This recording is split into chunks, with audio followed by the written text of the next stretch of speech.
Yo, what's going on? Welcome back to another edition of my Sports Corner, back at you for October 7th. Make sure you like, subscribe to the YouTube channel, and let's get into the topic at hand today. The Phillies dropped game 2 of the NLDS against the Los Angeles Dodgers in excruciatingly frustrating fashion, and the Eagles lose their perfect record against the Broncos on Sunday, dropping to 4-1 officially on the year. Let's go ahead and get into it. First off, let's start off with the Phillies and that debacle that we had the other night. And there's many reasons why they lost this game, but let's get into some of the main ones, including the one that's being talked about, the bunt play. So let's go ahead and get to the 7th inning, where you have Jesus Luzardo, who was cruising up until that point, start to run into a little bit of trouble, put 2 guys on base, and then he pulled him out of the game. And then you throw in Orion Kerkering. Kerkering, we know that he's been having some struggles going down the stretch, especially in these high leverage situations. You have a guy on second and third, mind you, because you had Freddie Freeman hit a double to get you second and third. And you bring in Orion Kerkering, and he comes in and immediately gets you a strikeout. Sits Edmund down, strikeout swinging. And then you have Kike come in with a man on second and third. And listen, he's been very, very average in terms of his play during the season. But in the playoffs, career-wise, he's hitting something like 285 or 286 in his playoff career. He shows up in the postseason. And you have pitch 1, foul ball, 97-mile-an-hour sinker. Excuse me.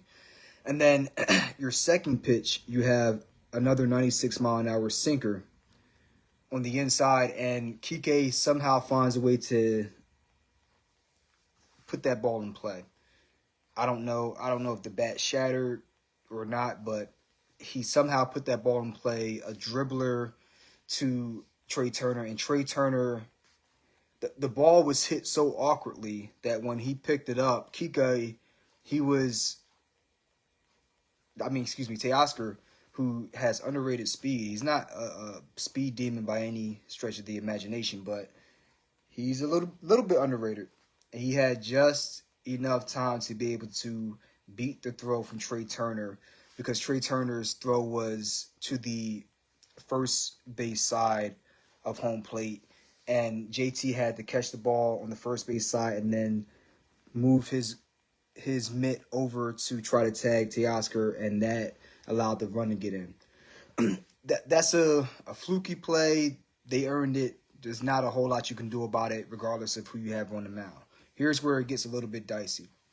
So after that, you have Muncy pinch hitting, and Muncy obviously was injured coming into the playoff series, but we know what he can do. He can definitely put the ball in play, and he was able to work a walk against Kerkering. And then after that, you had Pages foul out to Bryce Harper in foul territory. That was the second out. So we were looking good at that point, even though the bases were loaded. And then you have the hit. Will Smith comes up, and again, another guy that's been injured coming into this series, and they've been using him situationally. And they got the matchup with Will Smith versus Kerkering, and Kerkering throws him a sweeper on the first pitch on the outside edge of the plate. And it was a good pitch. It wasn't a bad pitch, but Smith was all over it, takes it into the outfield, drives in 2 runs, and now it's 3-0. And then they pull Kerkering for Strom, and then Strom comes in and gives up a single to Shohei, 93-mile-an-hour fastball, right on the inside edge of the plate, and Ohtani turns on that pitch, hits a single past Sosa before he really has a chance to react to it, and now they're up 4-0. We get Mookie to fly out on the next pitch, and now we're down 4-0, a 4 spot in the 7th inning, exactly what you cannot afford to have. Ideally, we would have limited the bleeding to about 1 run after the Pages foul out, but that Smith hit that single to left was huge. That's the one that really took the game for the Dodgers. In a game where runs were at a premium for both teams. You had Blake Snell on fire.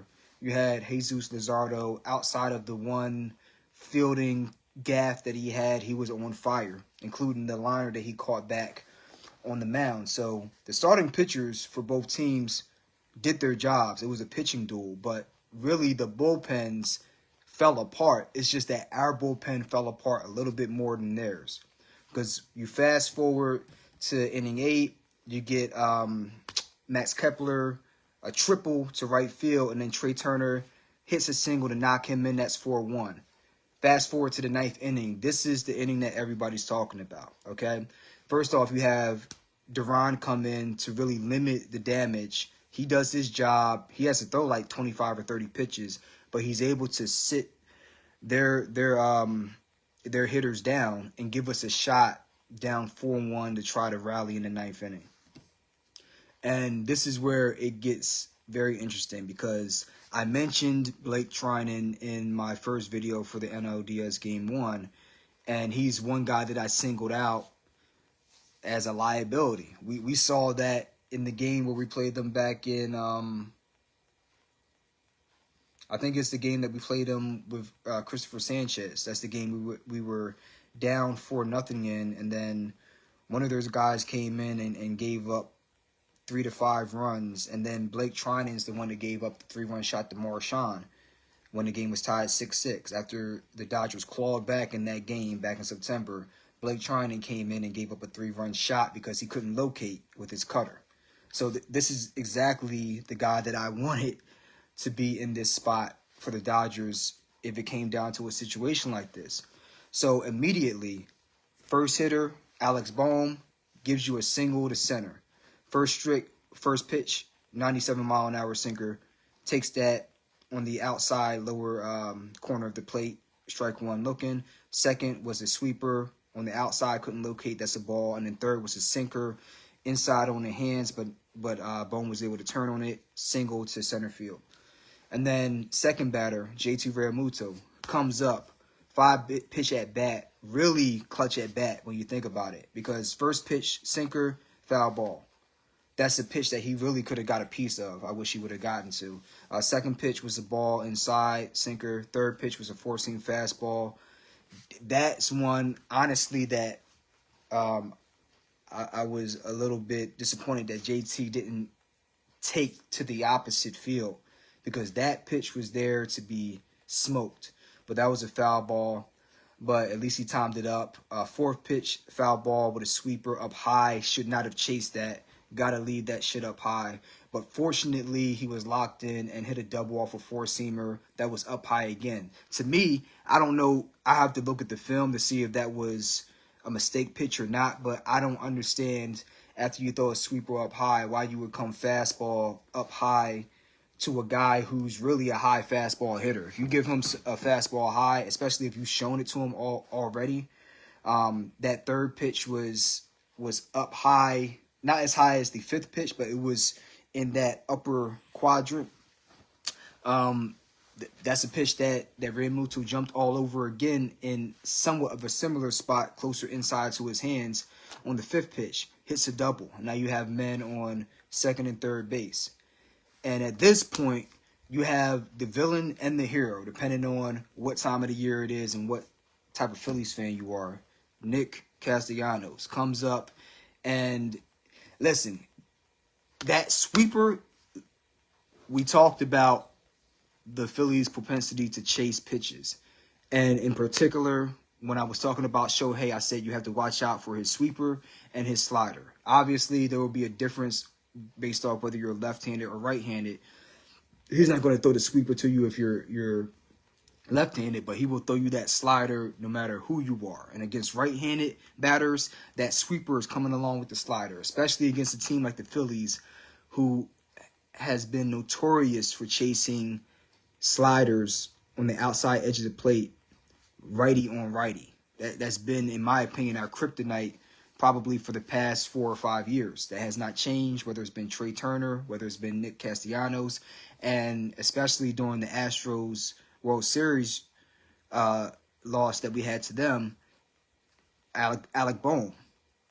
I think he was highly susceptible to the slider. I don't know if he ended if we lost the series in game 5 or 6 off of him chasing a slider, but he certainly had a propensity for chasing a slider, which is why Blake Trinan, good or not, went 4 sweepers in a row against Castellanos, because you know Nick is going to chase. First pitch, he missed that. It was a hanging sweeper. And I'm not going to say that he lost the game on this one, but that hanging sweeper on that first pitch, that has home run written all over it, 4-4 tie. Because it's right over the heart of the plate on a pitch that he goes for, right? And it just happened to be in the zone, so it's one he should have smoked, especially with the bat path that he has on his swing. So he fouls that off. Second pitch, sweeper on the outside. Trinan does locate on the second pitch, and Castellanos looks really bad whiffing on that sweeper on the outside edge of the plate. Third pitch, another sweeper, exaggerated off of the second pitch. He holds up on it, thankfully. And then the fourth pitch, another sweeper in a similar spot outside low, and somehow reaches his bat out and flicks it into left field. There's no way in the world he should have ever got a piece of that sweeper. But love him or hate him, your boy came through. And not only did he get the hit to drive in 2 runs, but he turned that single into a double. He should have been thrown out, clearly. The second baseman just missed the tag. I don't know if that was Mookie or who that was. They just missed the tag, and Castellanos was able to maneuver his left arm so that he was able to hold it back long enough that the tag came in too soon, and he was able to slide in through it. So you get Castellanos in the clutch, 2-run RBI, double, on base, no outs. That's exactly what you want. But you know where they messed up? They pinch hit for Edmundo Sosa in the 8th inning by bringing in Harrison Bader. And now you have one less guy on your bench to use in this situation. So in this situation, even with the leg injury, I would rather have Harrison Bader on second base as a pinch runner instead of Nicholas Castellanos, because he's just not fast. And he's a base running liability at times, including that double that we got, which we were fortunate to get there without him getting thrown out. So up comes Bryson Stott. Man on second base, no outs. This is the scenario. And now you have 2 schools of thought. And whoever's watching this right now, I want you to give me your opinion. Would you have allowed Bryson Stott to swing away with no outs and a man on second, looking for a pop out to move the runner over, or for a single or a double? Or would you have called for a bunt to ensure that you advance the runner to third base? Because a lot of people, they're mad at the bunt call. They're like, why would you bunt with 0 outs? You're giving up an out. We cannot afford to give outs. And I completely understand that perspective. But here's where I'll give pushback. And you look at the play itself,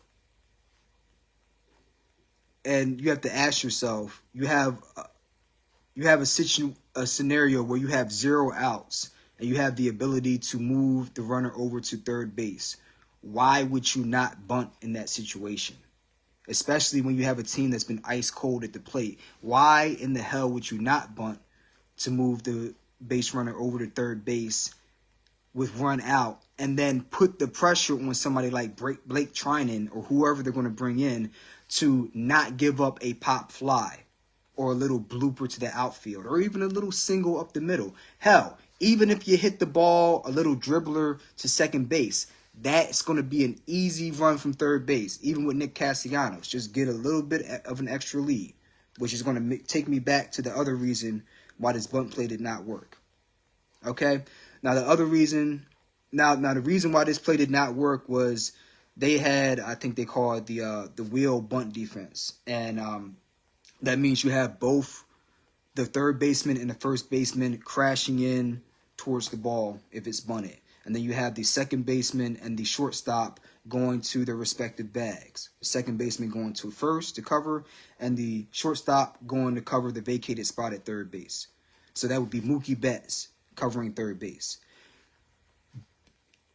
Bryson Stott attempted a bunt on the first pitch, and it was unsuccessful. And it gave us a chance to see the exact play they were running. They ran it the first time. So you saw exactly what the alignment was going to be and exactly how the scenario was going to play out. So now you have a few options. One, you can take the bunt off. Now that the cat's out the bag, you know exactly what they're running. Two, you can look to place the ball up the middle.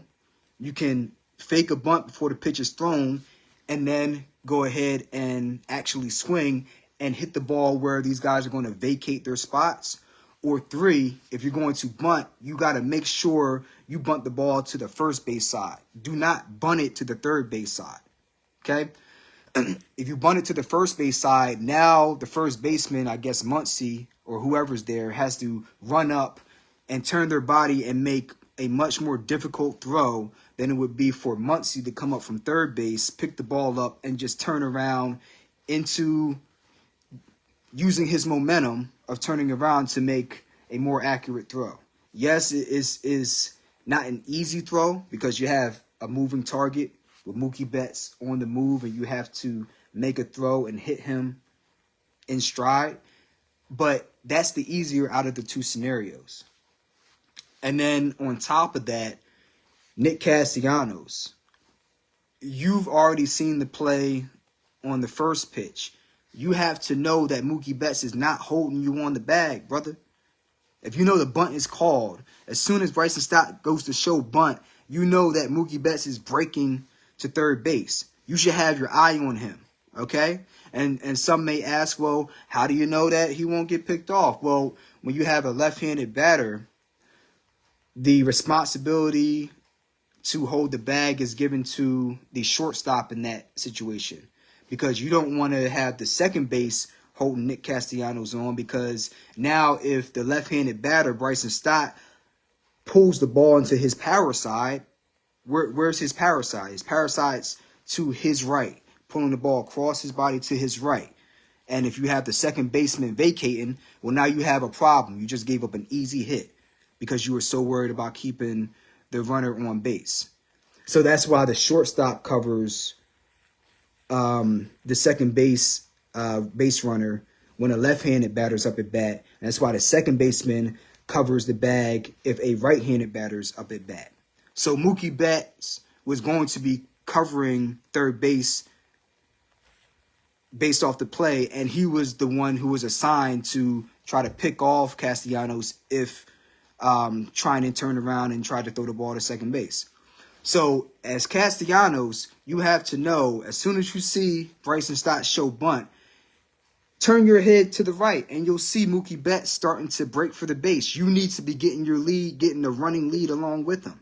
Then you give yourself a much better chance to actually have the play work out. Okay? So the play could have worked out even with Castellanos on if he took care of the small details.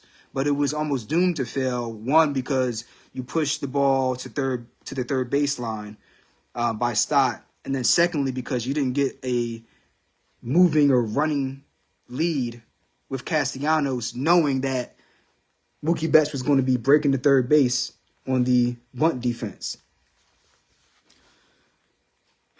So a couple of things culminated to make that happen, but I don't blame Topper for going for the bunt there. And some people are going to disagree with that. I understand that. But here's the thing. People are like, you need to play for the winning. Okay? Because after you got that out and you had nobody on base, they just couldn't get it going after that. Bader got a single. Bryson Stott went to second. But then you kind of ran out of steam. Suzuki came in and then Trey Turner grounded out. I'm not going to go into the particulars of how it played out after that, but they did not have enough left in the tank to be able to get it done. Suzuki got the ground out against Turner, and then that's game over. Even though Edmonds almost threw the ball away at first base, Freddie Freeman somehow was able to snag that throw. But I don't look at that as that bad throw shouldn't have happened anyway. It was a done deal in my mind either way. But to go back to the decision making, I understand where people are coming from saying that you have to go for the win. Why are you playing for the tie? But here's the thing. that's assuming that this lineup is hitting consistently. But when your top three guys, I think Trey Turner, Bryce Harper, and Kyle Schwarber, what did they go, like a combined 1 for 12 this game? Something ridiculous. But I know that Kyle Schwarber and Bryce Harper were hitless. Kyle Schwarber was over 3 with 2 strikeouts, including in the 8th inning when he struck out on a fastball on the inside. I think it was a 98-mile-an-hour fastball on the inside of the plate. The same spot that Shohei Ohtani took a pitch into right field past Sosa on, that's the same pitch that, more or less, that Kyle Schwarber whiffed on and sat down. Like, you can't have that in the clutch moments. And then Bryce Harper, 0 for 3 with 1 strikeout. You got to walk, you got on base, but you had 1 strikeout also in that 8th inning. And whiffed on, I think, I don't know if it was a changeup or a splitter outside, completely whiffed on it. You can't have that from your big bats in the lineup. That's what you pay them for. It's just, you can't have that. Trey Turner went 1 for 4. He had that 1 hit in the 8th inning, that RBI single. But other than that, he had 2 strikeouts. So Trey Turner getting on base 1 time, Kyle Schwarber getting on base 1 time, Harper getting on base 1 time, but we didn't have any runs to show for it. You can't have that. That's more of your issue than Topper going for a bunt in the 9th inning. And if anything, that's probably, at least to a small degree, part of the reason why he went to move their base runner over with a bunt. You have to get the run. Saying that you need to play to win, you're looking ahead too much. You have to at least get 1 run. If you don't get 1 run, you can't even go to extra innings. Forget about getting 2 runs or getting a walkout off. Get the 1 run first, okay? That the best analogy I can think of right now would be with respect to let's say basketball. You're down by 2 points, or let's say 1 to 2 points, and instead of taking the easy 2, you have Steph Curry and you go for a 3-pointer and you miss. I'm not saying that Steph Curry would do that or that would be the play call, but why would you go for the win per se when you can just get the easy 2 points? If you make it, you're a genius and nobody questions it. But if you miss it, they're calling for your head. They're going to call for your head on a platter either way. But this is why, in my opinion, fans stay in the seats and coaches get paid to coach. I'm not saying that he's a perfect manager by any means. I'm not saying that at all. So I think I need to put that disclaimer out because oftentimes when you make a qualifying statement, people will go to crucify your opinion before you can even get to the little nuances and the minor details that give further clarification to your position. What I'm saying is, in that position, I'm actually going to go to some research I was looking at over on sabermetrics and Fangraphs. Fangraphs is an excellent site for analytics and sabermetrics. And here's the thing. It's my research. So we're going to look at expected runs for each of the 24 base out situations that can occur during an inning. So you have 24 different scenarios. So man on first, man on second, man on third, man on first and second, man on first and third, man on second and third, bases loaded. There's a bunch of different scenarios. And then take all those scenarios and consider whether there's 0, 1, or 2 outs. So you have 24 different scenarios. So the expected probability of scoring 1 or more runs for the rest of the inning, this is based off 2019 MLB play-by-play data. If you have a man on second base, the odds of you scoring 1 run in the rest of that inning is 61%. Scoring 1 or more runs in the rest of the inning, 61%. Man on second base, no outs. That would be Nick Castellanos. And as soon as you get 1 out, that probability of you getting at least 1 run drops down to 41%. And with 2 outs, it drops down to 22%. Now, take a scenario where you have a man on third base with 1 out. A man on third base with one out gives you a 4% higher probability of scoring a run than even having a man on second base with 0 outs. And then if you have a man on second base with 1 out, you have a 24% lower chance of scoring a run as opposed to if that same base runner was on third base with 1 out. So in my mind, even looking at the analytics, like on the basis of probabilities and then just logic and common sense, why would you not bunt to move that player over with 0 outs? Because let's say you hit a fielder's choice. You can move them over that way. That's fine. No problem with that.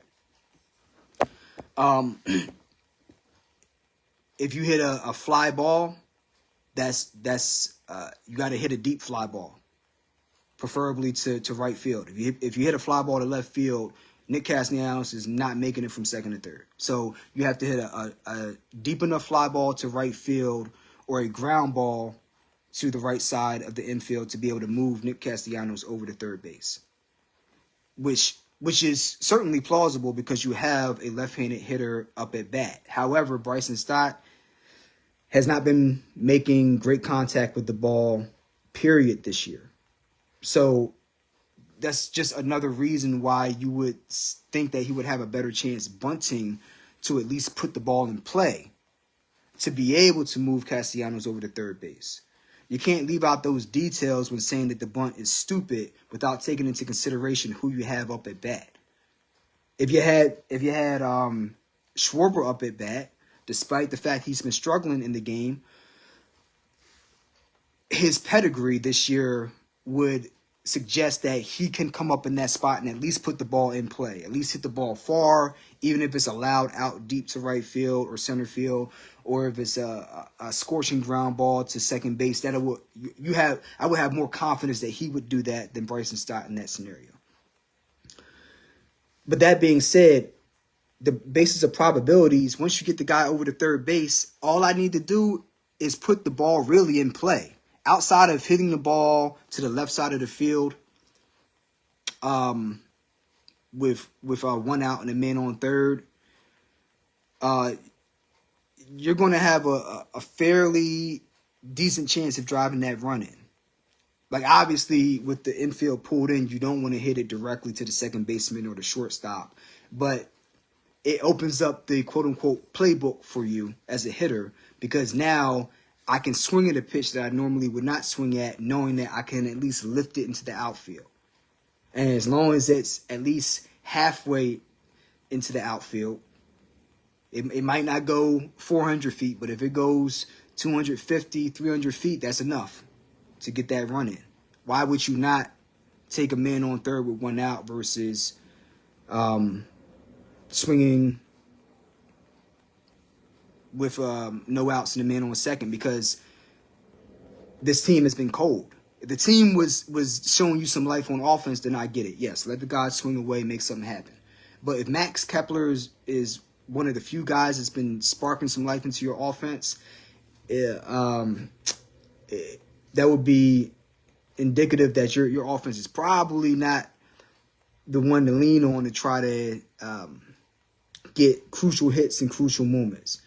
We saw Bohm get a hit to get on base. We saw JT give you a double. I mean, they were doing some work this game, were they not? JT had a triple earlier on in the game, if I'm not mistaken, or that may have been last game. Whatever the case may be, Realmuto gave you a hit. Bohm gave you a hit. Castellanos gave you a hit. But those hits, they all came in the 9th inning, right? Emuno Sosa, Bader gave you a hit, and Turner gave you a hit in the 8th inning. But outside of the 8th and 9th innings, where were they hitting the ball at? Tell me. Where were they hitting the ball at outside of the 8th and 9th innings to give people so much confidence to completely bypass bunting to move the runner over and rely on this lineup to come up clutch?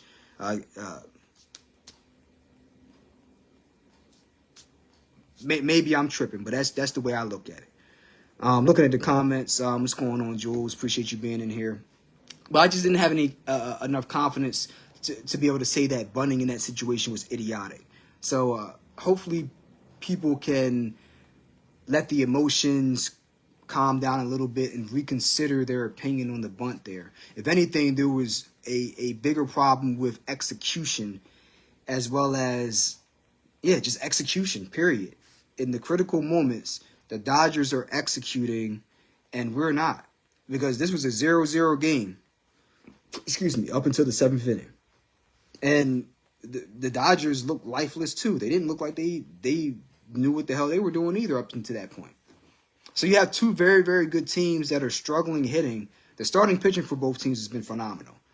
Shohei had a little bit of a rough time in game 1, but Sanchez was on point. Luzardo was on point. Snell was on point.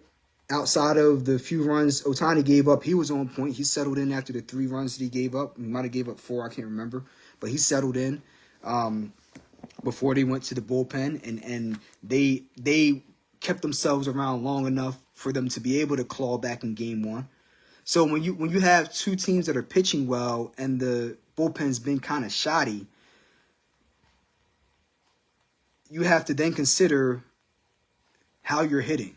We're just not hitting well enough to even be able to take advantage of that bullpen the way that we really should be. So let me know what you guys think in the comments. I don't think that the Phillies are cooked. I don't think that the series is over. I think that you have to get back to doing the things that you're supposed to be doing and lock in the critical moments. And you can't have these critical mistakes like you did in the bunt situation, or you're going to be going home early. That applies to the Dodgers too. The Dodgers are up 2-0, but if the Dodgers start making the mistakes that we're making with the talent levels being so even, there's no reason why the Phillies cannot be right back in this series. But you have to come out, get a good start from Aaron Nola, which Topper said going into this series, he was confident in Aaron Nola. I know he had the last game of the season. He almost had a hitless game in his last game of the year. That's fine, but that's not the pitcher he's been throughout the year as well as throughout September. He was better. Don't get me wrong, but I don't know how you don't go with Suarez in this spot. Like Ranger seems to be like the clear go-to option in game 3. I think they may want to switch it up because you don't want to keep showing them lefties. They seem like they hit well against lefties. They hit well against anybody, to be honest. But I would feel more confident with Ranger. And but that's just me. Let me know what you guys think. But we're gonna most likely have Ranger Suarez. Aaron Nola being the starter in game 3 on Wednesday night, 9:00. Eastern Standard Time, because they're going to be playing back in Los Angeles. Let me know what you think about Aaron Nola starting. What do you think about this lineup going into Game 3, and how do you think the Phillies are going to fare going into Game 3? Because this is do or die. Like there is no tomorrow. Okay, like Rocky. I don't remember which one of the Rocky movies they said where he said it. It might have been when he was going to fight Clubber Lang. He said, "Rock, there is no tomorrow." Because there is no tomorrow, man. You have to take this seriously. Look at how they're pitching you. And again, I'll come back to the theme for this series and many of the other series that they've had where they've lost in the past couple of years. You have to be looking middle in. That was the game plan. You have to be looking middle in, possibly a little elevated, but middle in on strike 1. And force them to have to locate towards the outer edges of the plate. And case in point, Kyle Schwarber's first at bat against Shohei Ohtani. I went over this in my video. I said I think one of Kyle Schwarber's either his first or his second at bat back in September 16th against Ohtani. Ohtani threw him a fastball high on strike 1. That's a ball. I mean on the first pitch, that's a ball. Second pitch, fastball high inside. He took that for a ball. He gave you a preview for how he's going to pitch you. And in general, like I said before, I'm not saying that Ohtani doesn't care about locating, but he's not necessarily going to be heartbroken if he doesn't throw that first pitch strike, which he throws about 44% of the time, is a fastball. He's not going to be losing sleep if he doesn't throw that first fastball for a strike, because he's confident enough in his sweeper and his slider for a right-hander, and his slider and his cutter / splitter against lefties to be able to, quote-unquote, have a throwaway pitch on his first pitch. He's just not going to give you anything to get a piece of and turn on. So that fastball, he's going to throw it up high for on the edges. If it's a strike, it's a strike. If it's not, we're going to come back on the next pitch and we're going to locate with that slider. It's going to look like a fastball, then it's going to drop on you. So this was the scouting report I had coming in, and wouldn't you know, first pitch, strike, fastball, up high, boom, strike. That's a pitch that Kyle Schwarber usually turns on, and he swung on that, like he was unsure. I'm like, that's what you should be looking for in strike one. You should be turning on that, and that should be in the right field stance, second deck even. So just the approach at the plate. And I'll end off the Phillies segment with this. There's a clip that I saved from MLB Network where they had Derek Jeter on. He was talking about his approach at the plate and why he was so successful for so long as a hitter. He became legendary for being clutch in big moments, whether it be it could be a simple single, driving in 1 or 2 runs, just like Will Smith did. And he talked about the zone hitting approach. It's not necessarily about trying to know exactly where the pitcher is throwing the ball at. It's about looking in an area and keyholing an area and looking for one or a certain sequence or set of pitches that there will be a high probability of the pitcher throwing.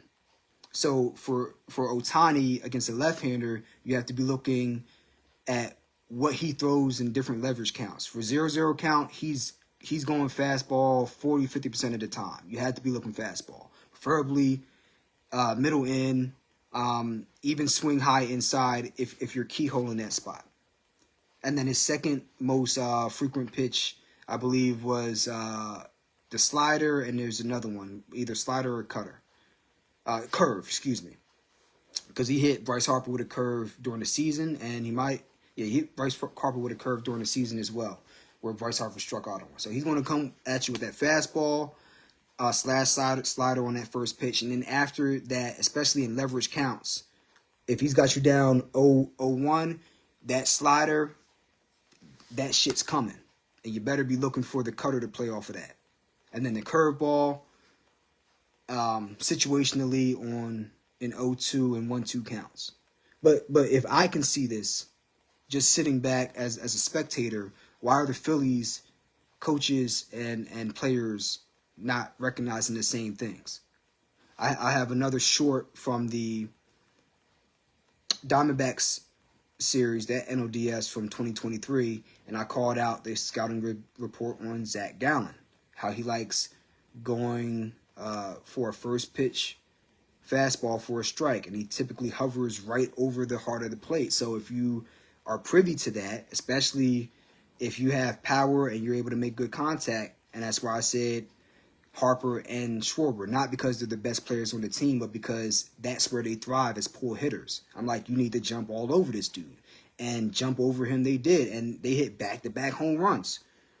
It might have been game 1 of the NLDS versus the Arizona Diamondbacks in 2023. But that's what I saw on the scouting report. That's what I saw on the scouting report, the way I read it, for Ohtani.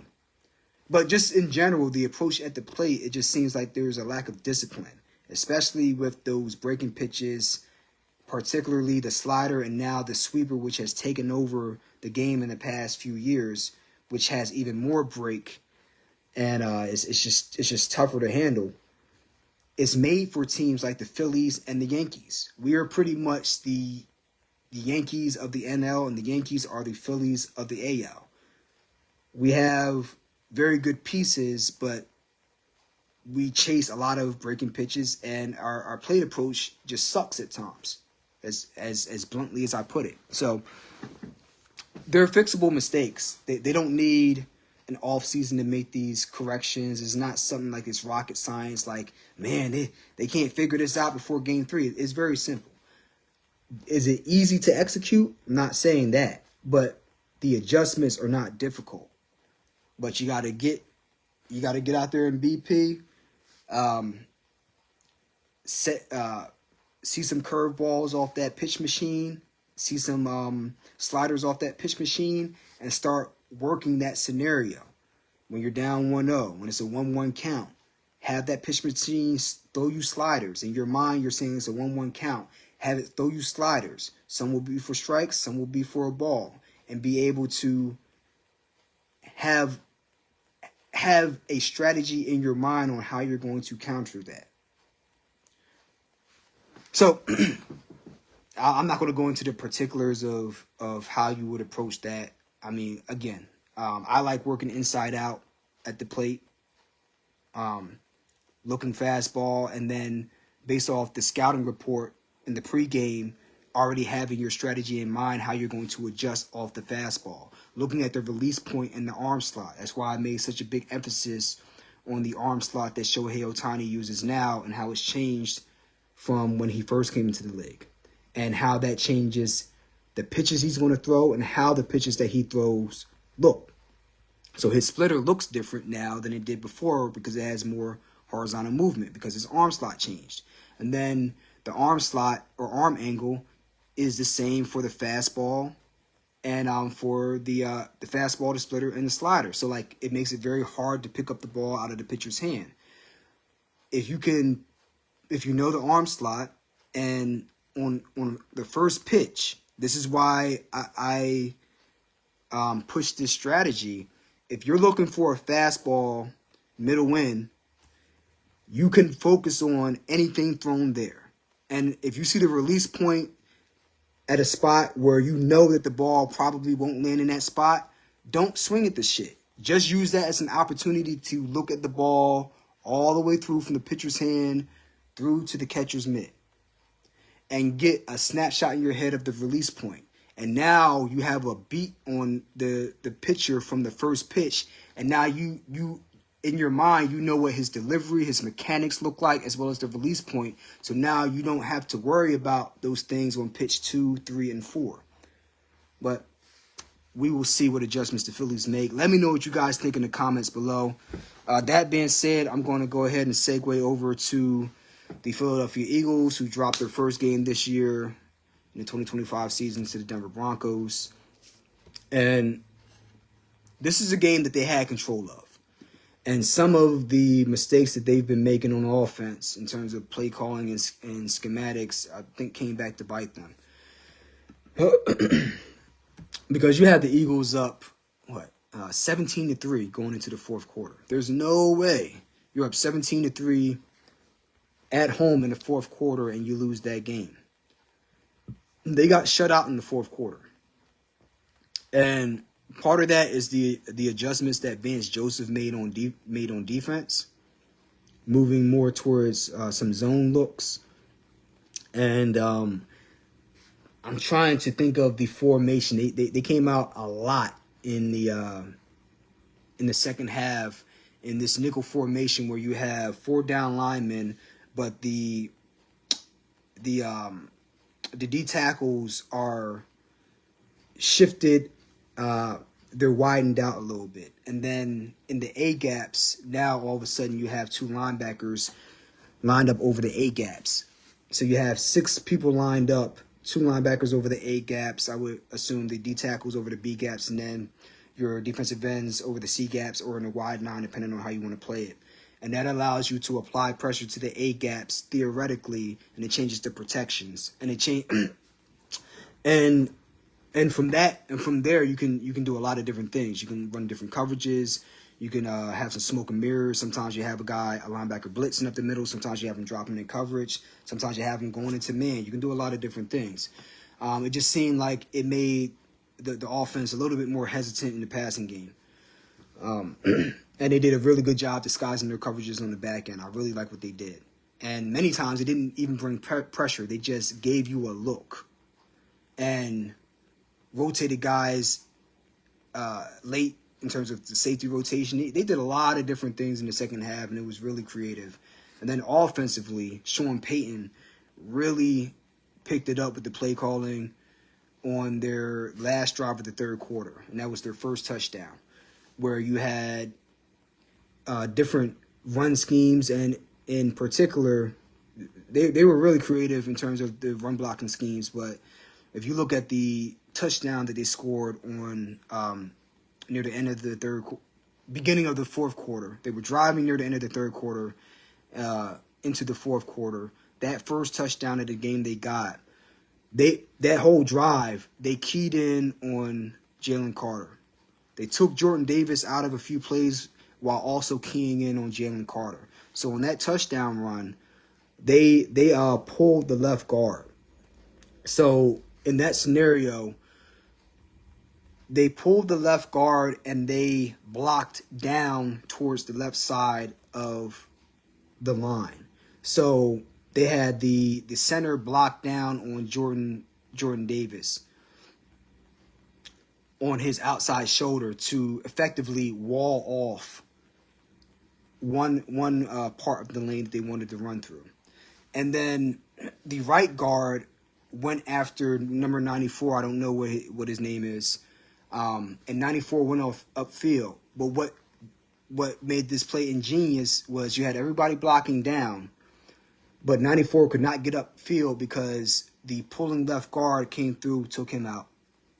And then you had number 45, I believe a tight end, in motion. So you had two guys, essentially, one was pulling the guard, and then the tight end was in motion running towards the right side of the line as well, to be able to wall off not just number 94, but Jalen Carter, so he could not crash down. So they created a seal here with Jordan Davis, and then a seal up here against Jalen Carter.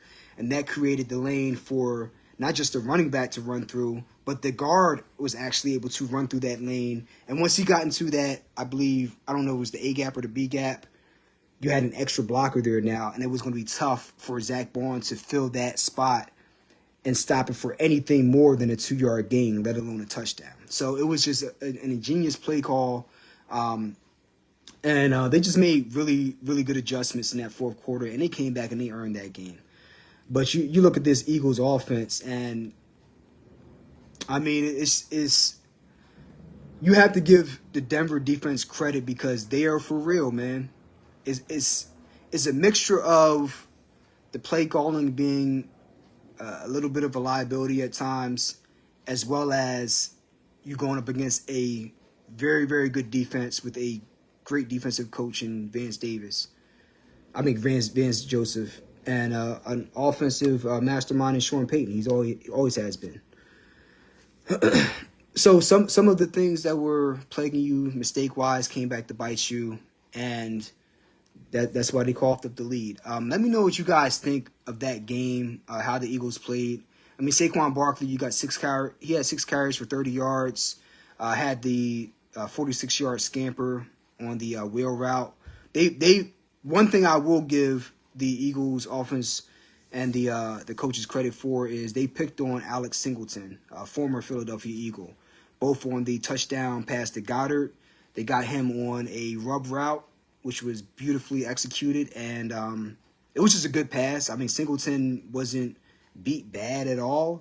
Just a great route and concept by the coaches, great route by Goddard, and a great throw by Jalen Hurts. But they did get him on the wheel route. Saquon Barkley, coming out the backfield, sticks his foot down, and I think in Alex Singleton's mind, he's worried about if Saquon is going to cut up the center of the field, maybe on a Texas route where you run to the hashes and then cut right to the middle of the field and you're cooked. So it seemed like he hesitated with that in mind for a split second, and then Saquon didn't go up the middle of the field on a Texas route. He just kept going on his wheel route. Singleton was cooked. He lost the foot race. It was game over. So plays like that, very, very well drawn up, very, very well schemed up. I like the deep shots that they took to Smitty.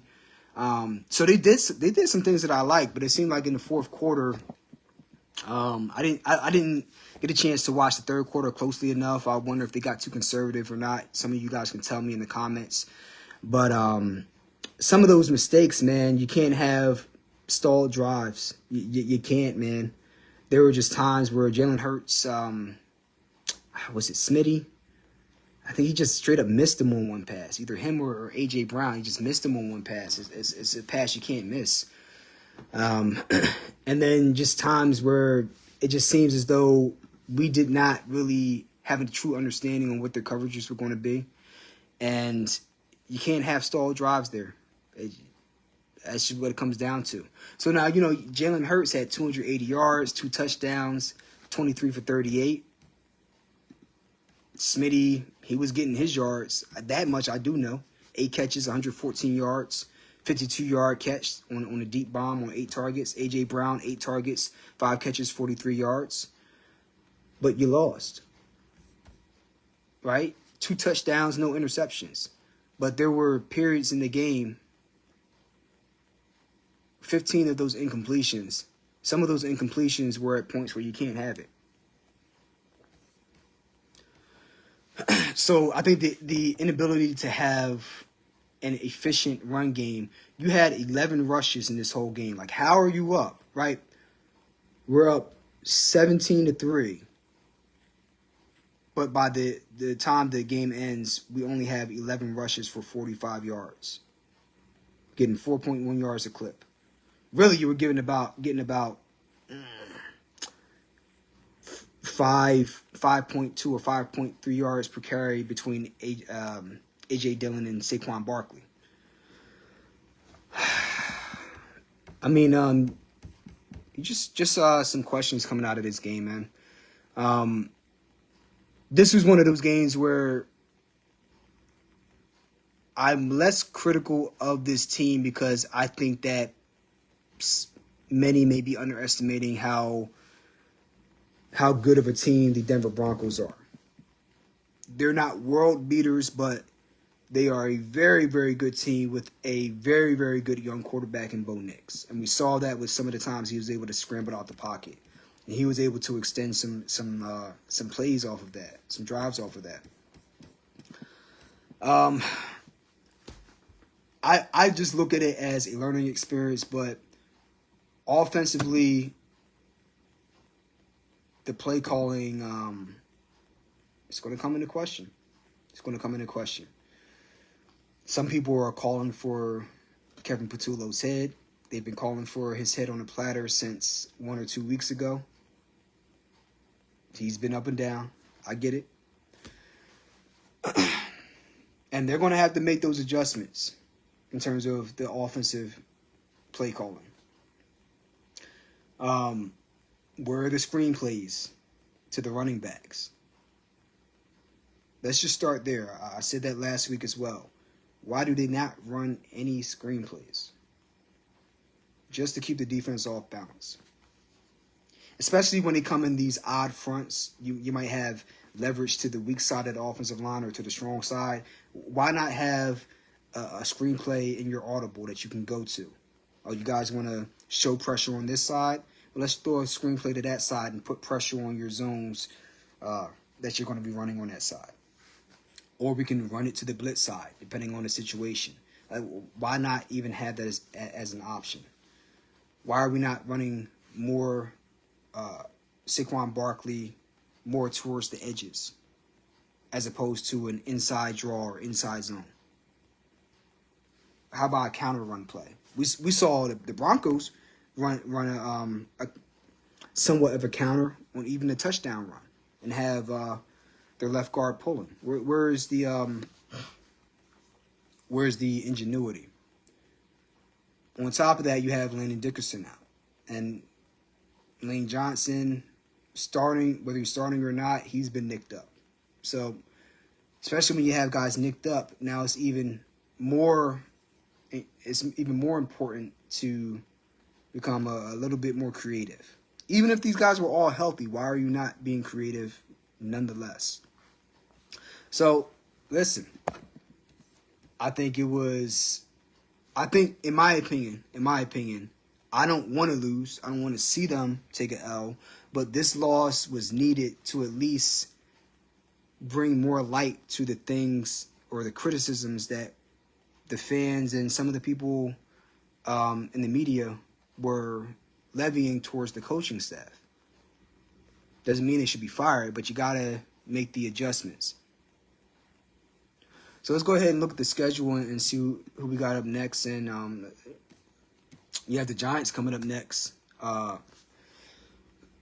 Prime time slot in the Meadowlands. Going up the Turnpike. This is a team you're supposed to beat. I know Jackson Dart, he's infusing a little bit of life up there in New York, but this is a team that you have to beat on Thursday night. Yo, what's going on, Maul? How you feeling, man? Here talking about the Eagles' first loss this week. And talking about what they did right, what they did wrong, and then talking about the Phillies and how they making critical mistakes in critical moments. So I was talking about the Eagles and the play calling and how they coughed up that 17-3 lead going into the fourth quarter and some of the things they need to improve upon. With respect to you and the Cowboys, you have talent on offense. I mean, you have CeeDee Lamb, you have George Pickens. Dak Prescott is a pretty good quarterback when he has those weapons on the field. But your defense is just cooked. They failed to address their defense, Dallas, just like the Phillies failed to address their bullpen. And when the lights come on, it's going to show. No matter how much you talk it up in the offseason, it's going to show. And it's a good point you make here. The Giants' defensive front is good. Obviously, you have Dexter Lawrence. Do they have Burns as well? They got some dogs up on that front. So it's really not their defensive front. It's really their offense, obviously. But they're going to have to run the ball more consistently and not be so predictable. And especially when you're playing a divisional opponent, they know who we are. We know who they are. They may not be as good as us, but when you know what's coming, it's easier to take the talent that you have and put those guys in the right positions. And they will be in the right positions more often than not against the Eagles versus a team they don't play twice a year. So the Eagles, they're going to have to make these Abdul Carter, exactly, from Penn State, monster. So the Eagles are going to have to make these adjustments schematically going into this game on Thursday. You have a short week. You got to make your schematic adjustments because even if they beat the Giants, it could be a tough game if you keep repeating the same schemes week in and week out, keep doing the same things and thinking that other people aren't watching the tape. If people like me and other sports channels on YouTube and analysts on ESPN are seeing this, Brian Baldinger, he's seeing these things. Jason Avant, former Philadelphia Eagles wide receiver, he's seeing these things. Then why is the coaching staff not seeing it? Going back to the comments before I go ahead and end this off. And Maul, let me know if there's any other things you want to hear me talk about with respect to the NFL, whether it's Cowboys, other teams, or even baseball. If you're watching baseball, let me know. But reading your comment, Maul says our defense improved a lot last week. That's the Cowboys. I know it's the Jets, but we had takeaways and sack fields a lot. I think we had 5 sacks. Your young guys are stepping up on defense. I think it was a good showing. You beat a team that you should beat if you are a good team. And Justin Fields, despite getting better, he still has difficulty reading defenses. I mean, I think that's just pretty apparent at this point. He's getting better, and maybe his ceiling is still high, but he's going to have to show it. And I don't know if Garrett Wilson is injured or not, or if he got injured against the Cowboys, but I need to look that up. I think I had read something or heard something about that. Go ahead and look up these Jets. I can't believe you got me looking up the Cowboys right now, but, ask and you shall receive. Let's see, Jets, Jets, just end the season, right? That's what some of my coworkers say. Just end the season, man. Stop the pain. So Justin Fields, 32 for 46, 283 through the air, 2 touchdowns. 100.2 rating. Garrett Wilson, 6 catches, 71 yards, 1 touchdown. You guys, you did okay, but again, that defense is a liability. But yeah, you giving up 100 passer rating to Justin Fields. That may work against the Jets, but it's not going to work against some of the better teams. But I think the Cowboys are good enough to be a 9-win team. Whether they'll be a 10-win team is going to depend upon whether their defense falls to shit or not. Okay, fair enough. I stand corrected. But that defense is going to determine whether you guys are an 8-win team or whether you're a 10-win team from where I sit. I think the offense is good enough once CD comes back to put up like 24, maybe 27 points a game, but can you stop anybody? That's going to be the question. But yeah, I think it's going to be Eagles, then Cowboys. Eagles, Commanders, and then Cowboys. Cowboys have a shot to be a wild card team again. Depends on your health and whether your young guys are able to progress over the course of the season. Outside of Diggs, I just don't really. It's not much there. It's just not. Micah was really the heart and soul of that defense. And the Jets are just not. They're just not a good team this year. I know they had a good showing against the Steelers, but that's the thing about the first couple of weeks, and this applies to the Eagles as well. This is what happens when the majority of starters for all teams do not play during the preseason, and then you shorten it down to 3 games, and that's why you have teams looking rusty and losing to teams that they should not lose to, making mistakes early on. Your run game is way better this year as opposed to last year with Rico Dowdle. This year, Javonte Williams, he's really good. I remember him when he was running back with the Broncos. Obviously, I followed the Raiders, so I was very, very well aware of Javonte Williams, and I thought he was a clear upgrade over Zeke Elliott and Rico Dowdle. Yeah, I think offensively they're there. It's just about the defense. Exactly, 4 backup offensive linemen. You guys have your young draft pick to be the successor for Tyron Smith. I think your O-line is going to be solid. Your run game is going to take life. Again, it's just going to come down to that defense. Going back and looking at your comment about Shadeur Sanders, maybe you saw the trade today already, but they traded Joe Flacco and to the Cincinnati Bengals because the Bengals they rolled over and died after Joe Burrow got hurt, and their backup is not going to get it done. What did they put up 6 points over the past 2 games or something like that? Something ridiculous. So they had to make some type of change. So they went out and got Joe Flacco. So now you have Gabriel, who may still be the starter, and then Shadeur Sanders backing him up. Now maybe Shadeur's the backup, the number 2 backup right behind Gabriel as the starter. I honestly, I just don't know enough about the Shadeur Sanders situation outside of his attitude issues going into the draft, where more or less, I'm paraphrasing, when asked what role he would have with whatever team he got drafted to, he more or less said, I'm bringing what I bring to the table. They're going to have to adjust the way they move around me. And he doesn't have his dad's level of talent, the equivalent level of talent at quarterback that his father had as a cornerback. And it's not like he was Peyton Manning or Michael Vick or any of these guys with a very, very high pedigree coming out of college. He wasn't a guy where people were like, we got to have him as the number 1 overall pick. I think he has talent. I just think that he has to check his attitude and earn his stripes. I don't think that anybody's really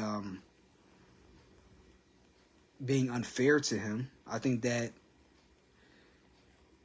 if he had the talent level of a Michael Vick coming out of college, out of VTech, then he would have gotten leeway that he's not getting now, because he would have been so good that they would have allowed him to play even though he wasn't reading the damn playbook from Jim Moore Jr. And Jim Moore Jr. knew he wasn't reading the playbook, but he was like, you're so phenomenal, who cares? I need you on the field. Shadeur is not that guy. Maybe he can be with growth and seasoning to the point where he does become a high-level quarterback, but he's not that right now. So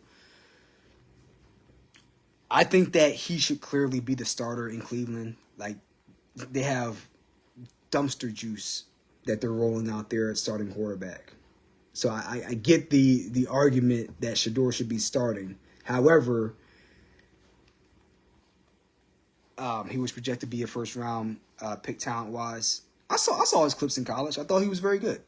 But he's not a game changer. Like when he comes in, regardless of what scheme he's in, he's not going to come in and just be a game changer. But given 2 or 3 years, he can turn into that.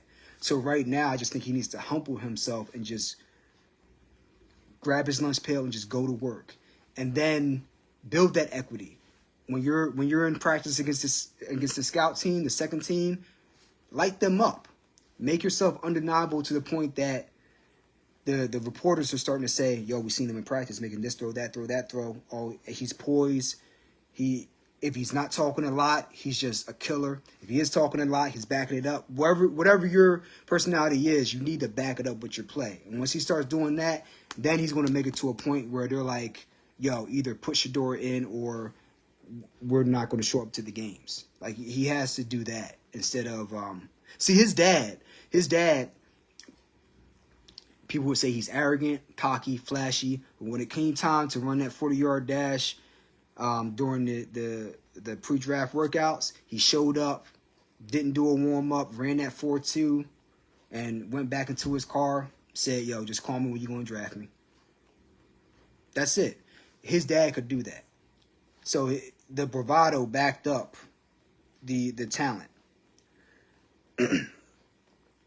So now I'm looking at Jamal's comment. He says, remember, he didn't have an O-line and a running back outside of Hunter. His weapons was mediocre.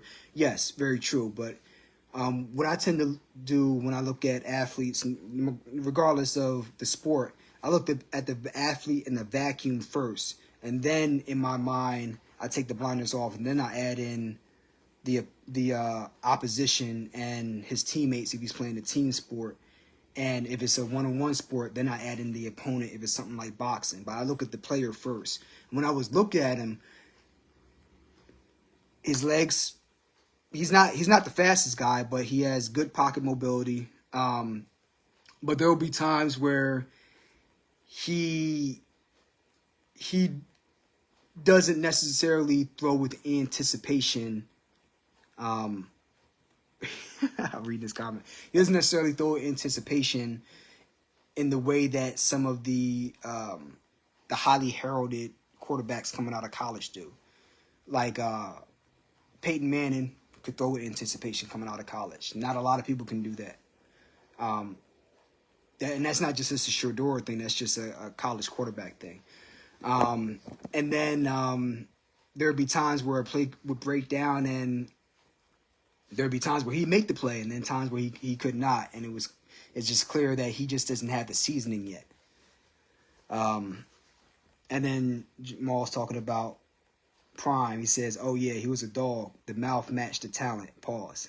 His dad, that is. Facts. So, like I said, I just think that Shadeur needs to talk less, produce more. The less you talk and the more you produce, the quicker you'll get to be making yourself undeniable to the point that they look stupid for not starting you. They already do look stupid for not starting you, whether you're ready or not, because like, what better options do you have? But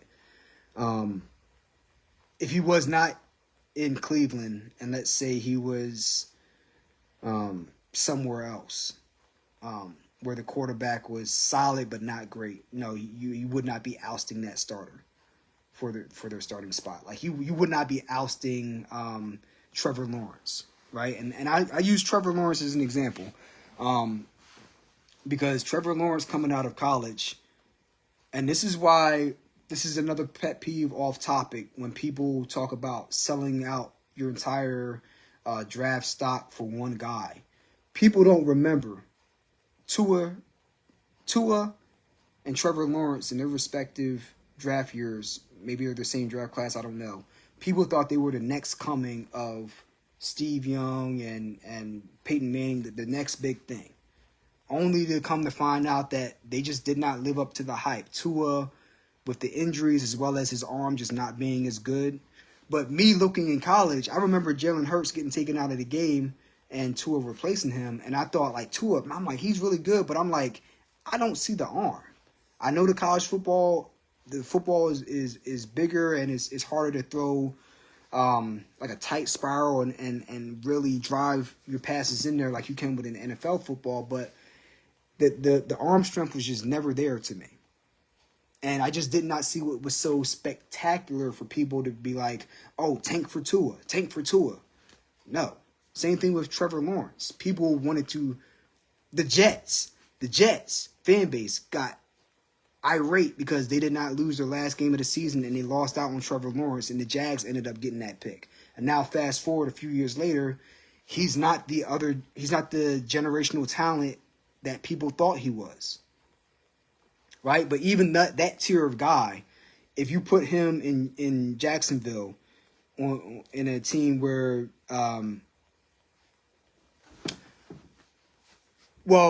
and I'll get to the college football size. You put him on a team like Jacksonville where the guy isn't a superstar, but he's not like a Joe Flacco either. Shadeur is not beating a guy like a Trevor Lawrence out, right?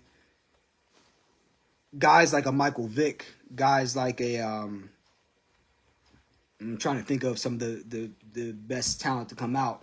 They not only beat out a Trevor Lawrence, they come in expecting to start early. College football. I remember when I bought a college football as a kid. I don't know if the ball is necessarily bigger, but the dimensions are. Like I would have a much difficult time gripping and throwing in college football because it's the diameter is bigger in the middle versus the NFL football is the dimensions make it slimmer, even though the football overall may be bigger. So I've always had an easier time throwing an NFL regulation size football than I have throwing a college football. Like throwing it to like drive it into a spot. Launching it downfield, not necessarily so much an issue, but driving it into a spot, that's just my personal opinion. I always find it much more difficult.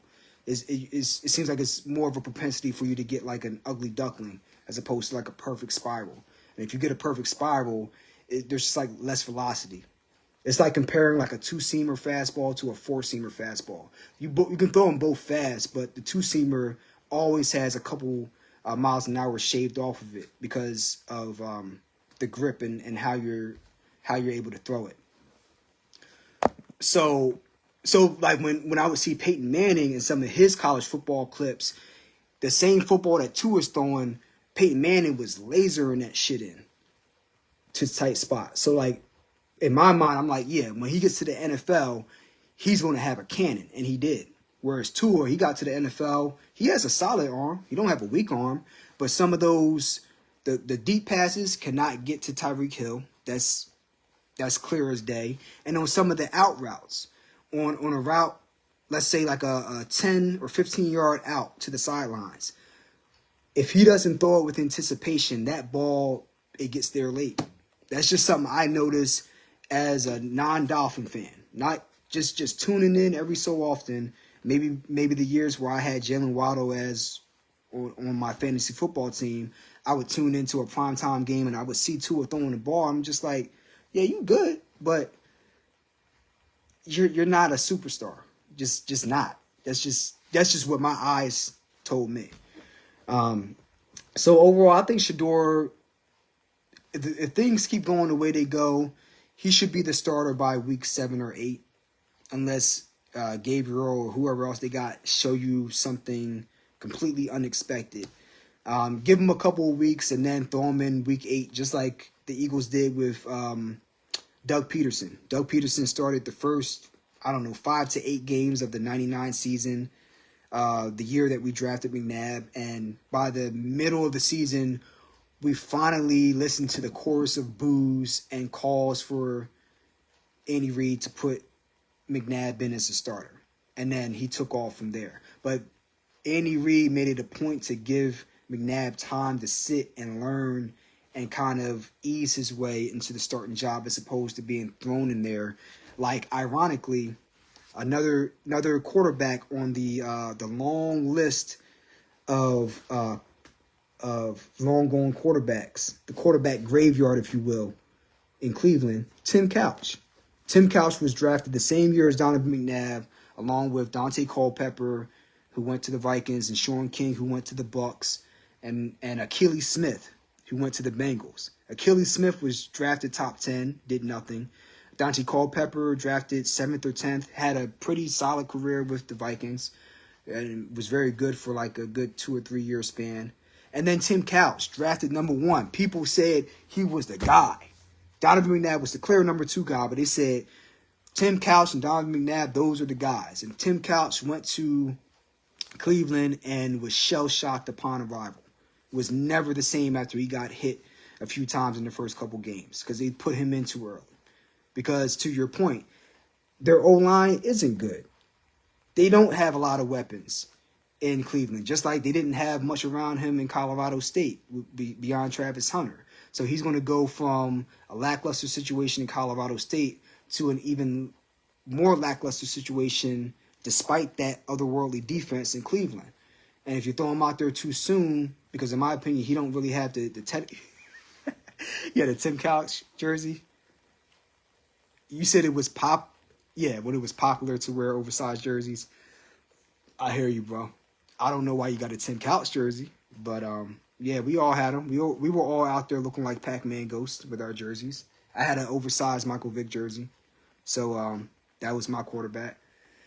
And then another quarterback who was shell-shocked because he was thrown in too early with a horrible offensive line is David Carr, Derek Carr's older brother with the Texans. He was a number 1 overall pick in 2002, I think. And they lined him up with that offense with Andre Johnson. Andre Johnson was yesteryear's version of Jamar Chase. So he had the same scenario somewhat as Burrow had with Jamar Chase. And the same thing that happened with Joe Burrow getting his head fucking knocked off his first 4 years. I mean, he just got injured again. Same thing happened with Tim Couch back in the early 2000s. The same thing happened with David Carr. David Carr had 1 year where he got sacked 70 times in his first or second year. And he was shell-shocked after that point. And he's a guy with a pedigree. Derek Carr was for sure on his way to being a superstar coming out of college. And they ruined those chances by throwing him behind a line that was like Swiss cheese. And he got his head knocked off for a season. And since then, he just started seeing ghosts. Right? So, like, Shadeur, I think week 8, week 9 is the perfect time. You're not going to win nothing this year anyway. So, it don't really make no difference. Tell him, hey, sit back, show me that you know the offense inside and out. And get to the point that I look stupid if I sit you down in week 9, and then we're going to start you, okay? We're going to get you out there. Just be patient. Hell, even Aaron Rodgers, I mean, he had the privilege of being able to sit behind Brett Favre and not be thrown out there too soon and get a chance to kind of learn and grow. But other quarterbacks don't always get that. Look at J.J. McCarthy for the Vikings. He was their first-round pick last year, got injured, came back this year essentially as a rookie again, and looked like he don't know what the fuck he doing out there. And not Sam Darnold. You have somebody else starting for him, and they look better, right? So these guys need time for seasoning. And I'm reading this comment here. Did David Carr play for another team after the Texans? He might have. I don't remember, but he was a compromised player by that point if he did. And then he says, I don't understand how the Browns to be this bad for decades. Your guess is my guess is as good as yours, man. I really don't know. But one thing I do know is that front office has just not been good. And it's unfortunate that the ownership picked up and left for Baltimore, because the Ravens of the 2000s, the ones with Ray Lewis and Jamie Sharper and before Ed Reed, like that defense that won the 2000 championship, that was the Cleveland Browns. People don't remember that. The the Ravens owe the Cleveland Browns a Super Bowl in my estimation, because their team picked their suitcases up and went to Baltimore and said, yeah, let's get this ring there. And then after that, they drafted good players, but they did not put it together right. You draft Tim Couch, but then you don't have an offensive line to protect him. And by the time you do draft Joe Thomas years later, now you don't have a quarterback. So you either have one thing or the other, but they never have both at the same time. They've had some pretty solid defenses. That's something they have done. That whole AFC North, they all have good defenses. From the Steelers, who always have a good defense, the Ravens always have a good defense, and then the Browns, shitty offense, but always have good defenses. You may beat them, but you're going to be in the ice tub the next day. But they just never really had a good front office. So this is, I don't know. I don't pay attention to their front office enough to see if they got better, but their front office has always been trash. So and that's how you end up bad for so many years. Look at the Lions. You had Matt Millen as their GM. It was a running joke that he would always draft wide receivers, and they would either always get hurt or they would never have an offensive line to make it worth their while. You had Matt Stafford and Megatron for a good span. And this came after the time where they had Mike Williams, who came out of UFC and flamed out. They had one dude that played for Michigan State who was a top 3 pick, Rodgers. He didn't pan out. They had some dudes. But as with the Lions front office, the Browns, the same way. They just do not draft well, in the sense like they're trying to build. They don't play chess. It's like they make random moves without thinking about what the next one's going to be and how their moves are going to tie together. They just make moves like they're throwing darts with their eyes closed and say, hey, we've got some good players, and then that's it.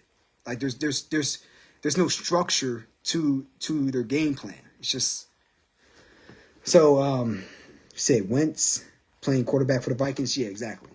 Even Carson Wentz, a better quarterback than McCarthy at this point. McCarthy, I think he has talent, but he needs seasoning. So a guy like Carson Wentz is the perfect guy to have starting for half a season or a season. At best, he go ahead and wins you some games and makes you a competitor.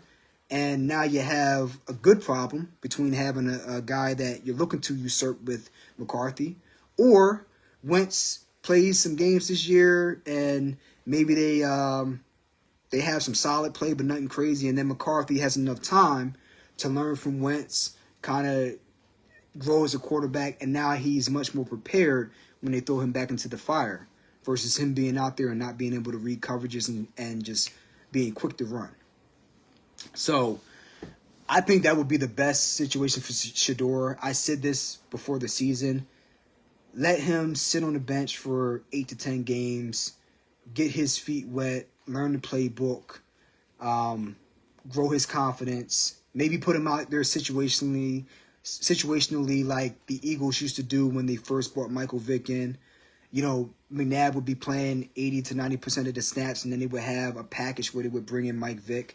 Have some formations where you bring in Shadeur Sanders, so then he can get on the field, get some live action without the pressure of having to know and run the entire offense from the get-go and be the guy. Again, like you just said, Pat Mahomes sat. And again, that's straight out of the Andy Reid playbook. Allow a guy to sit and learn without the pressure of having to be the guy. Tom Brady, that's another guy. People don't remember that Drew Bledsoe was hands down the guy. Tom Brady wasn't even an afterthought. People just didn't even think about him. because Drew Bledsoe was supposed to be the guy for the next 4 or 5 years with that Patriots offense and that defense.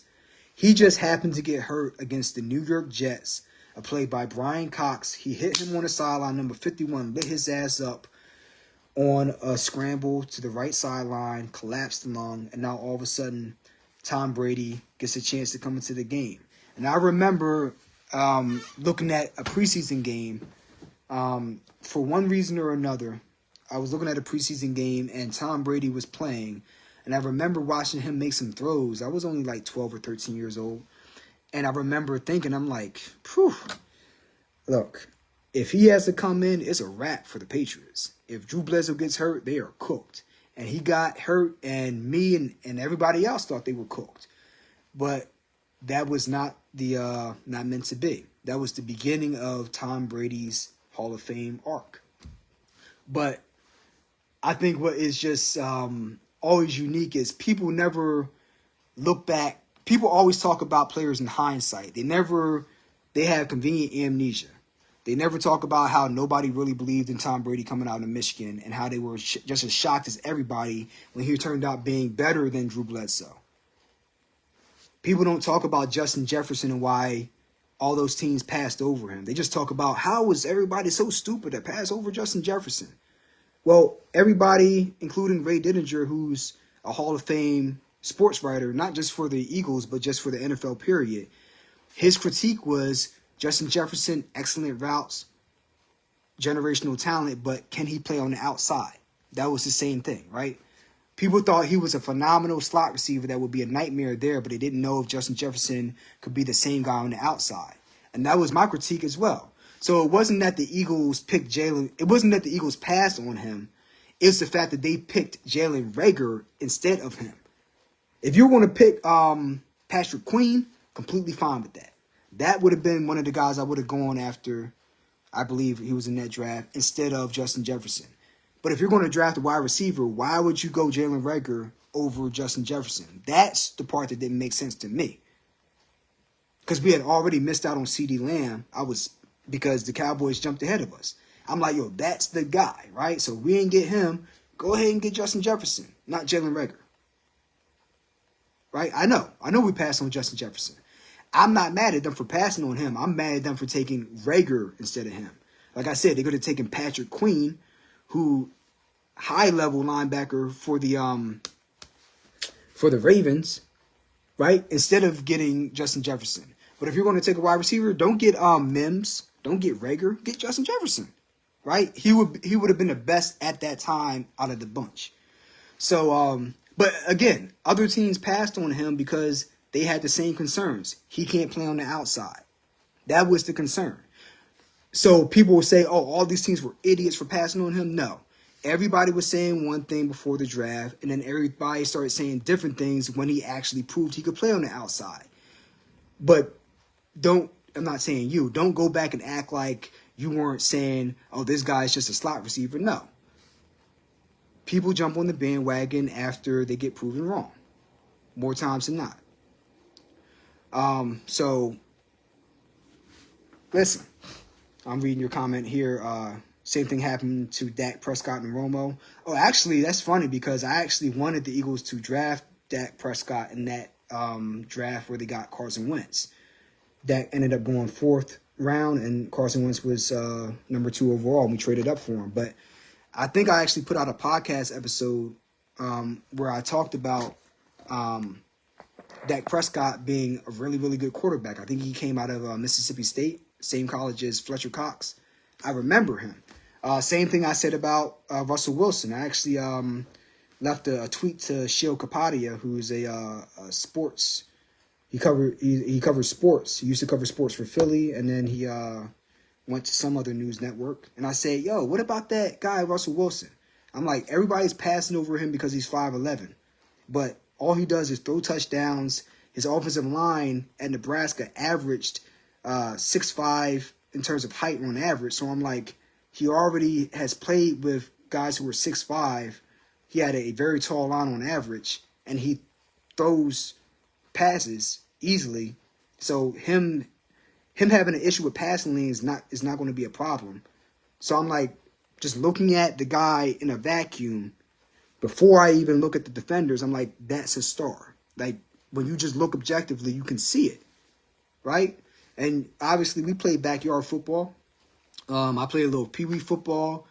And even just playing other sports. When you play any sport at a high level athletically, you know what it's like when you see other athletes. You know who has it and who don't. When I looked at Russell Wilson, when I look at Dak Prescott, when I looked at Justin Jefferson, at least when it came to the slot, I'm like, those guys have it. And at that point in time, I wanted Justin Jefferson because we needed a slot receiver at that time. Because we were so bad in the slot. We didn't have anybody that could really affect the middle of the field. Because we got kind of so spoiled by having Jason Avant for so many years that when he was gone, it was just telling. Yeah, like Russell Wilson, I wanted the Eagles to draft him. We actually ended up getting Nick Foles 2 slots after the Seahawks. I think the Seahawks traded up ahead of us to get Russell Wilson, and we ended up getting Nick Foles instead, which ironically ended up helping us to get a Super Bowl years later. But Wilson got his Super Bowl, and then Nick Foles got us our Super Bowl. So I guess it worked out in the end. But, yeah, I think people get kind of too wrapped up in the pomp and circumstance, and they don't just look at the player for who they are. So I look at Shadeur Sanders, and I think he's a good quarterback who has the potential to be great if you allow him to progress on his own with a good game plan. I'll say that. Don't throw him out there and rush him, because with this team around him, it's just not a good situation. Yes, you have Jerry Jeudy. I think Jerry Jeudy's actually a great receiver, and he's just been looking bad because look at the slop he has thrown to him. But that offensive line has to be better before you put Shadeur in there, or he has to get good enough to the point where he can be able to protect himself out there behind that line.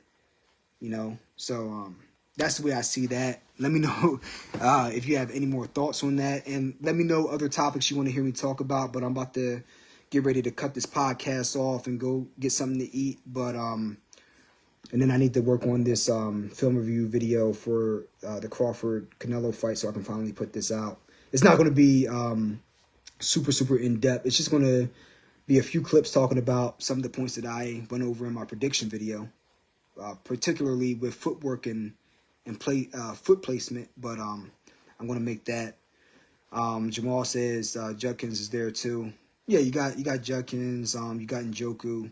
But again, none of that means anything if you don't have an offensive line. Again, ask Joe Burrow. Joe Burrow is, talent-wise, clearly was head and shoulders beyond Shadeur Sanders and Tua and Trevor Lawrence and some of those guys when they came out. But even he ended up getting his head knocked off and struggling at times because they couldn't give him time. Even with Jamar Chase, even with T. Higgins, none of that shit matters if you don't have time to throw. You can have Tom Brady or Joe Montana back there for all it matters. They're just going to get their heads knocked off. They just have a different name on the back of their jersey. It's not going to make no difference. So we'll see there. But I think by the middle of the season, maybe week 10, you might see whispers of Shadeur possibly getting a chance to be the starter that week. So we will find out. That being said, I appreciate y'all tuning in, spending time with your boy. And look, I'm getting ready for Game 3 tomorrow night. And what a hell of a last comment to end this off with before I go back to the Phillies. Cam Ward. Cam Ward is the example of what would happen if you threw a Shadeur Sanders out there too soon. And Cam Ward that dude's talented. He has the mindset, he has the arm, he has all the talent. Doesn't matter until the team gets better. With that being said, I'm getting ready for Game 3 of the NLDS with the Phillies tomorrow night back in LA. We lost home field advantage. You got to go out there, be more disciplined, and make the starters work. It's really quite clear. It's better to take a strike on the first pitch if it's not right in the spot that you want, as opposed to swinging, even if you know that you may be able to put the bat on it. Because the odds are you're not going to probably get a great outcome, just statistically speaking. And then secondly, you get a chance to work the pitch count. Work these pitch counts up high so that you can get the starters out early and then be able to get to that bullpen. Because Sheehan, Trinan showed you exactly what he's going to do. He showed you what he's going to do last night when Castellanos was able to flick double into left field after JT and Bohm got on base. And then back in the game in September, he fell apart against Marchand, just like Sheehan or whoever it was, somebody else fell apart to give up 5 runs after they were up 4-0. Shohei pitched 5 damn near perfect innings, and their bullpen gave it away. So they do this against everybody. So you have to work against those starters and be disciplined. It's not always about getting a hit. Not saying that you give up free hits. I'm not saying that. But sometimes it's about playing chess. Take a step back to take 3 steps forward.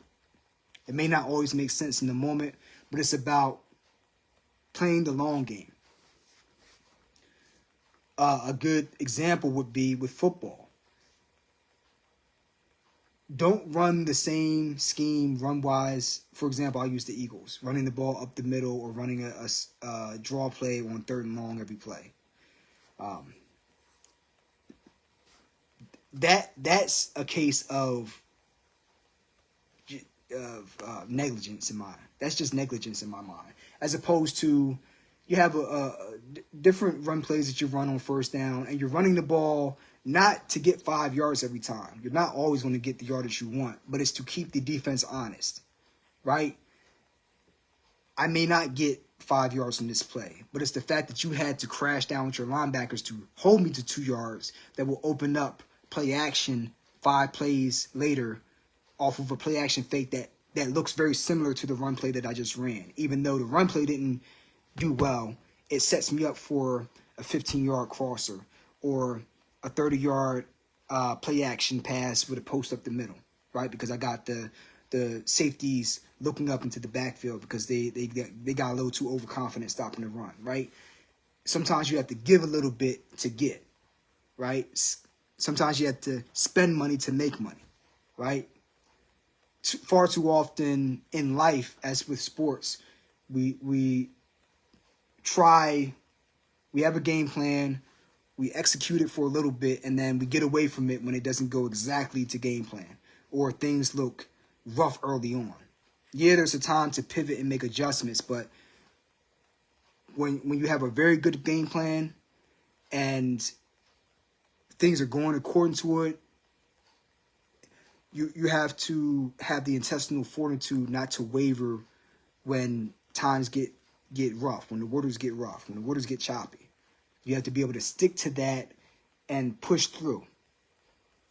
As opposed to panicking and this is a problem that Andy had, we'd go pass happy. If the run wasn't going well early on, he would go to the pass, get pass happy, and then we'd have like 44 passes to like 10 runs.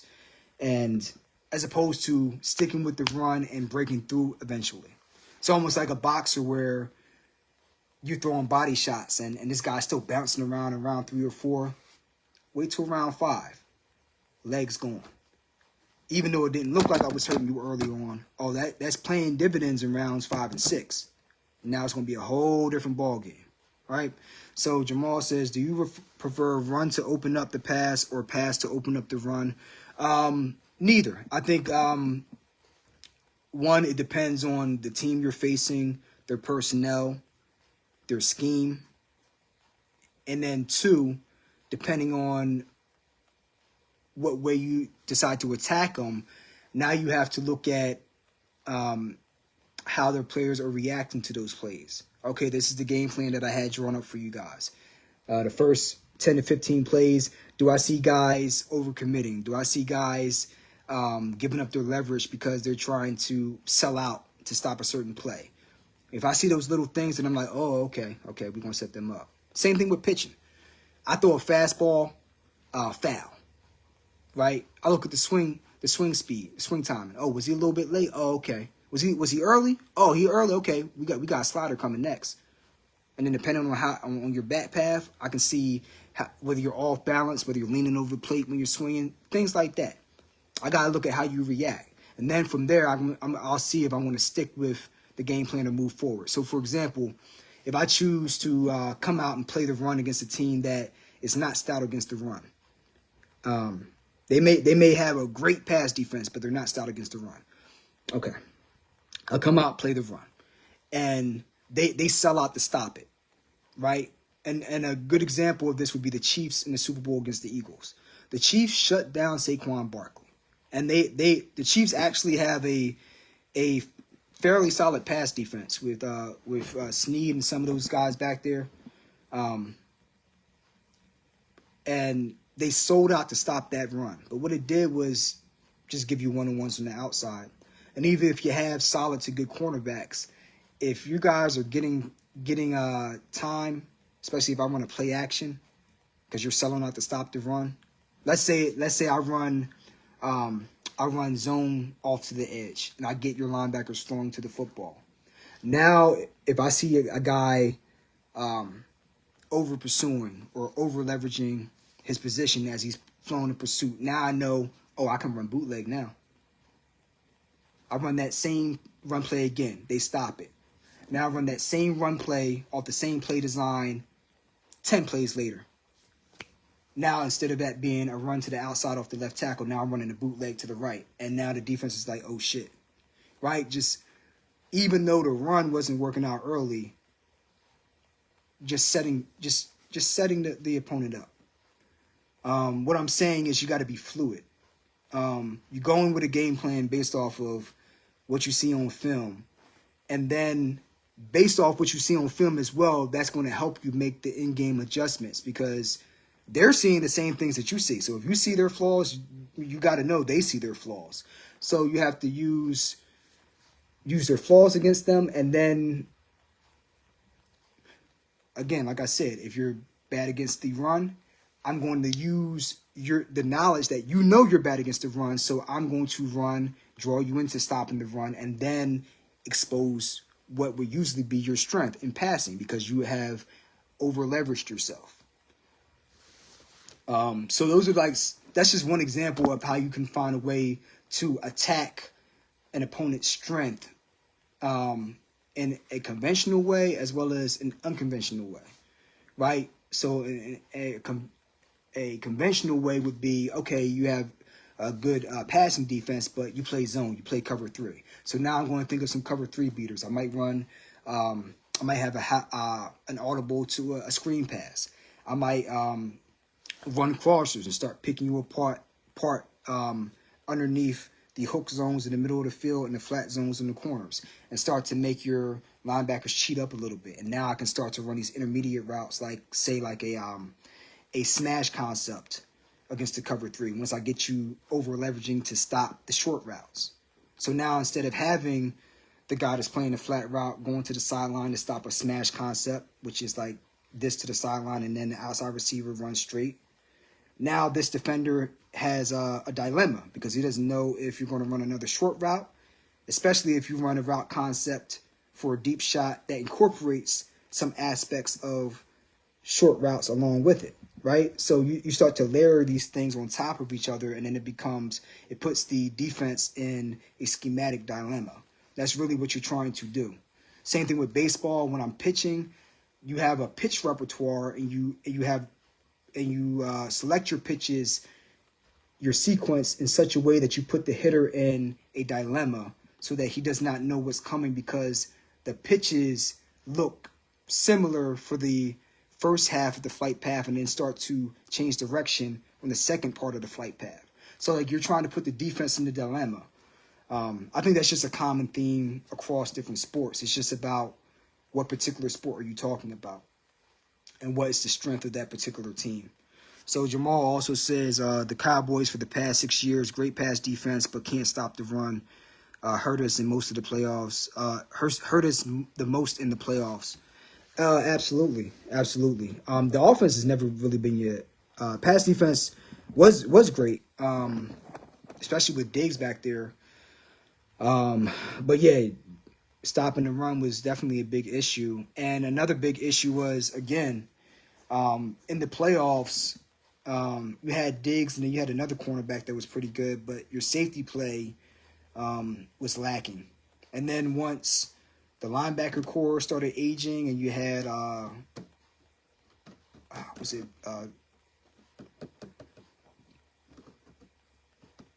y'all had one really good linebacker. I can't remember him like 5-6 years ago. Once he started getting the neck injuries, yeah, your run defense and your ability to cover tight ends was cooked. And once that was cooked, issues. Once you can't stop the run, then it compromises the back end. And the back end of your defense was just not good enough to cover up for that. It just what it came down to. So, yeah, man. Yeah. So that's my thoughts on the NFL. You kept me in there for another like 5-10 minutes, but that's my thoughts on the Eagles, on the Cowboys, on the Shadeur Sanders situation, as well as the Phillies, their first 2 games, and then we're getting ready for Game 3 of the NLDS, and it's do or die, man. You have Aaron Nola starting. He's going to have to give you a gem. The way he pitched in his last game, you're going to need that again. So we'll see what happens. I'll probably give a brief preview tomorrow before the game. But again, it's simple. More plate discipline. If you don't have more plate discipline, you're going home. So we'll see how that turns out. Till next time, y'all. Peace.